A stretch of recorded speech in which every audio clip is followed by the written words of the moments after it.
আমি চাইতেছি যে বয়স্ক হোক, সমস্যা নাই, সে যদি ভালো মনের মানুষ হয়, বয়স্ক মানুষও আমার কোনো সমস্যা নাই। মানুষ এইটা আর কি করে মাইন্ড করে যে এই বয়স্ক বা আমার বিয়ে হয়েছে, বাচ্চা কাচ্চা আছে, তো ফোন দিতে পারবো, ফোন দিব কি দিব না, তো এটা ভাবেন না কেউ।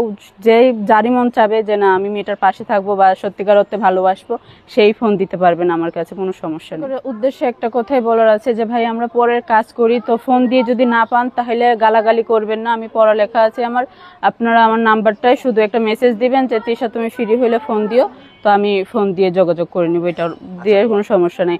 আর যদি বাংলাদেশি ভাইরা কেউ আমার সাথে সামনাসামনি যোগাযোগ করতে চায়, আমি সাভার থাকি, সে ডাইরেক্ট আমার ঠিকানায় আসতে পারে, ফোনের নাম্বার কন্ট্যাক্ট করে সে আমার ঠিকানায় আসবে, আমার কোনো সমস্যা নেই।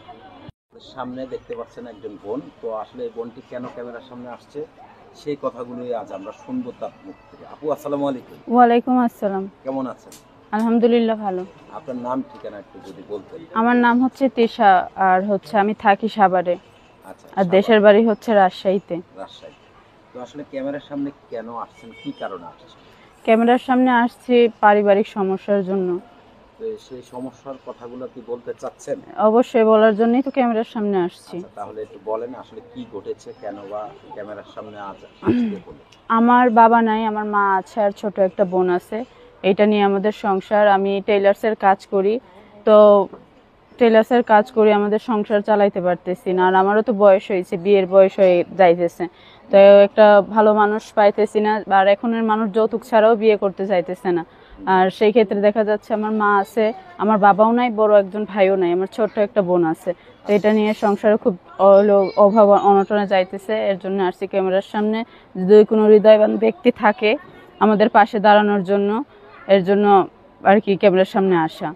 আচ্ছা, তো আসলে এই যে বাবা কি হয়েছে, কেমনে কি হলো সেটা তো। আমার বাবা নাই, উনি আরেকটা বিয়ে করে চলে গেছে অনেকদিন আগে। হ্যাঁ, তখন আমি পড়ালেখা করতাম।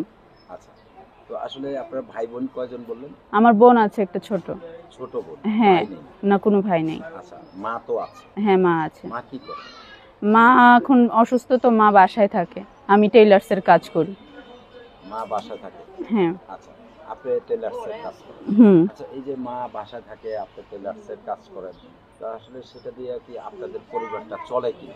পরিবারটা চলতেছে না, এটা শহরে থাকি তো পরিবারটা চালাইতে পারতেছি না, এর জন্যই প্রতিবেদনের সামনে আসা, যে পরিবারটা এখন আর চালাইতে পারতেছি না, একটা মেয়ে মানুষ একাতে একটা সংসার চালানো সম্ভব না, এর জন্যই প্রতিবেদনের সামনে আসছি। আচ্ছা, তো আপনার বয়স এখন কত? 19 বছর, 19-20। 19।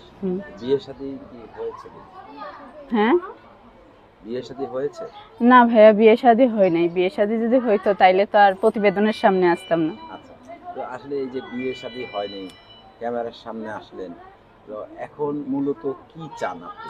আমি চাইতেছি কোনো একজন হৃদয়বান ব্যক্তি, কারণ একজন মানুষ একজনকে শুধু শুধু সাহায্য করে না, তো কেউ চাই, আমি চাই যে আমাকেও কেউ শুধু শুধু সাহায্য করুক, এরকম কিছু চাই না। কারণ আমি ন্যাংরা খোরা না বা ভিক্ষা চাইতে আসতেছি না প্রতিবেদনের সামনে। আমি চাই যে কেউ আমার পাশে থাকুক, আমাকে সারা জীবনের আমার দায়িত্ব নিবে, সেই রকম মানুষ আমার জীবনে আসুক, এর জন্য আসছি প্রতিবেদনের সামনে।